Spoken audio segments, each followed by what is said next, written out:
Welcome to the Regula Young Group Seller Series. This episode, Stacy and I are talking about the first step when thinking about selling a house. Hi, Stacy. Hi, how are you? Good, and you? I'm good. Cold. Good. Should we jump right into it? Yes, we should. Yeah. What should sellers actually be looking for when they are choosing a realtor beyond just the commission? Ooh. Well, I think it's important to look at their marketing, and yeah, there's like a lot of factors. This is like a sore spot for me. Marketing, communication, and their commitment. I do see a lot of senior realtors that will like throw a house on the market and then go to Arizona for 6 months, and not necessarily have a Denise Young helping them when they're away. So, yeah. What do you feel think? like negotiation skills, marketing, and compliance issues, follow up. Yes. Those are all good things to be looking at, not just how much is the commission. Yeah, like you kind of get what you pay for as well, right? Yeah. I guess we all kind of have had the same mentality. I know before I was a realtor, it was like, well, who's gonna charge me the least? But we learned quickly that, after 9 months of our house sitting on the market, that that wasn't the right strategy. So we had to hire a different realtor. Like they need to have knowledge of houses as well, like some experience at least, or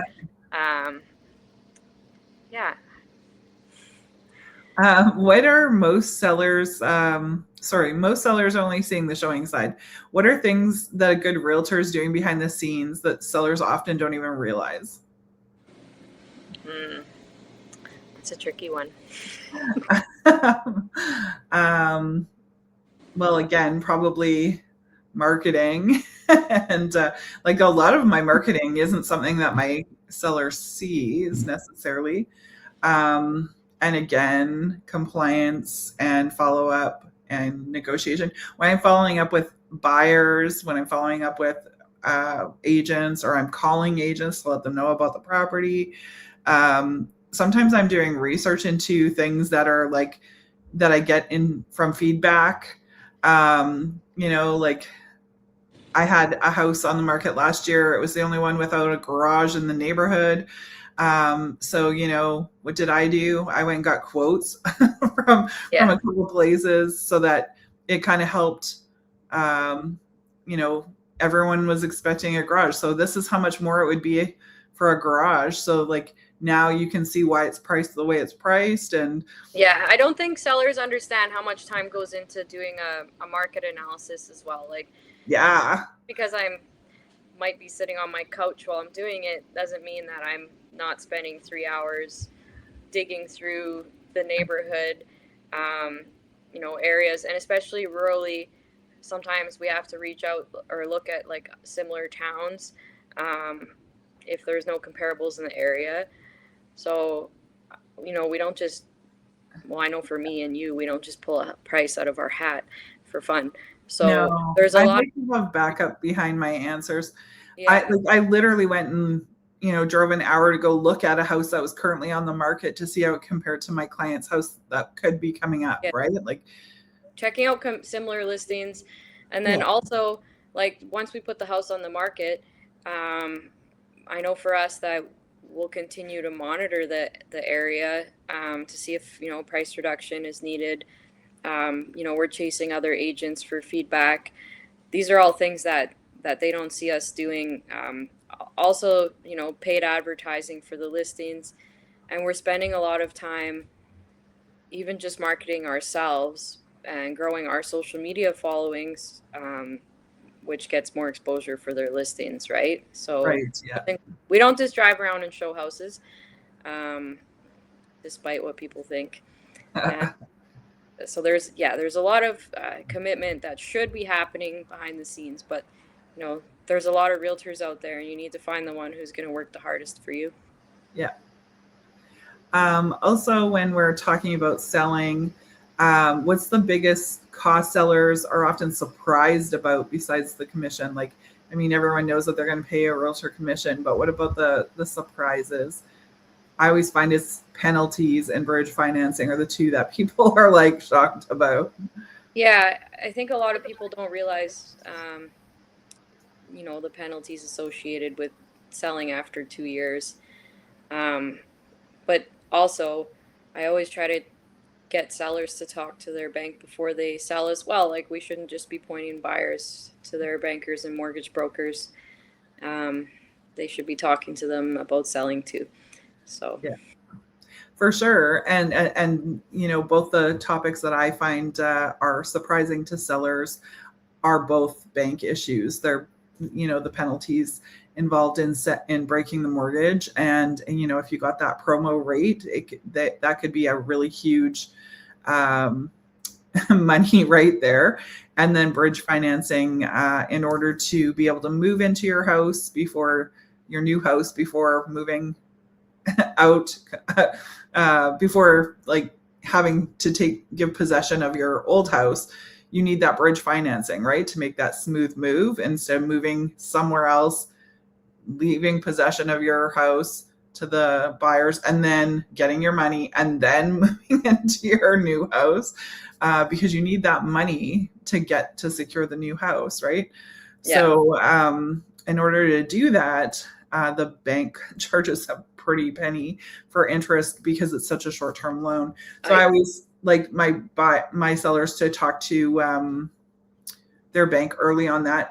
A couple other ones that I find are maybe surprises when they're selling are like hydro loans or that they have appraisal to pay out. costs. Appraisal costs, yeah, anything like that.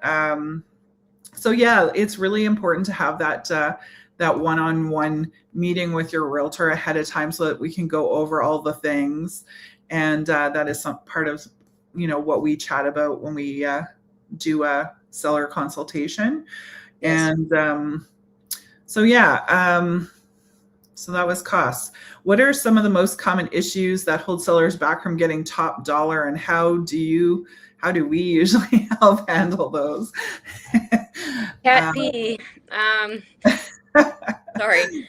Yeah, I Cappy's guess, a hard one to handle though, but we do have ozonators.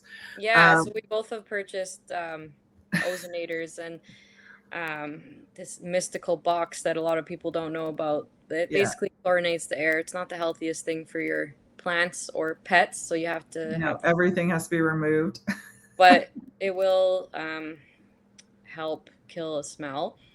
But a lot of people, when they have pets, don't realize their house smells like pets, and they get a little defensive when you. Oh, I know. Personal experience here. I had chihuahuas when we lived in Transcona, and well, even here. But we were selling our house in Transcona, and we had spent the whole weekend getting it prepared. And I feel like we're very clean people. Our house, like my husband, cleans like pretty much every day. And the day of showing starting, my mom popped in, and I had removed all the pet beds, all the things that we're supposed to do. And she comes in and she's like, "Oh, I thought you would have did something about the dog smell." Yeah. Well, and then that one listing you had where they shampooed the carpets the day before the open house, and then it smelled like wet dog. Because unfortunately, yeah, if you're going to shampoo the carpets, you need to do it like a week before. Weeks before. Yeah. Yeah, I also feel like, I know paint is not expensive. It's just time consuming. Unless you're hiring somebody to paint, then it's expensive. But like, when you have these like what you think are nice colors, it's just really distracting. Everyone has different tastes. Yeah. Everyone has different tastes, and like millennials are boring, so just paint it gray. Just kidding. Well, you're a millennial. I'll let you say that. Like my office wall. Hey, your office wall is gray too, and mine is grayish. yeah, like a bluish gray. But it just, you don't want people to be looking at your stuff or your tastes or your style. You want them to be looking at the house. So I think it's important to make sure your light bulbs work and the room isn't full of clutter. And reduce the clutter by half and then reduce it again. And when you paint, don't paint over the light switches and the electrical plugs. Yeah. And door handles. I saw one the other day where they actually painted the whole panel. Yeah. Yeah, I've seen that too. Yeah. I love when they paint over the plugs though. Yeah. And yeah. they catch. And then they don't work properly. Yeah. Why does pricing strategy matter even more now under the new rules? I mean, to me, I don't even care about the new rules. I feel like pricing strategy really matters. Yeah. Yeah.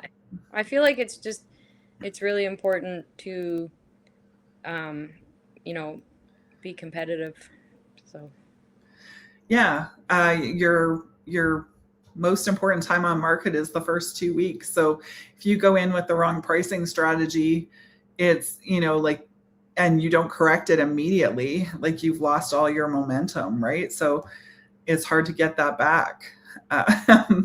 So yeah, I feel like picking the right pricing strategy and going all in is important, right? Like, yeah. Mm-hmm. Yeah, I agree. So that is kind of like a pre-seller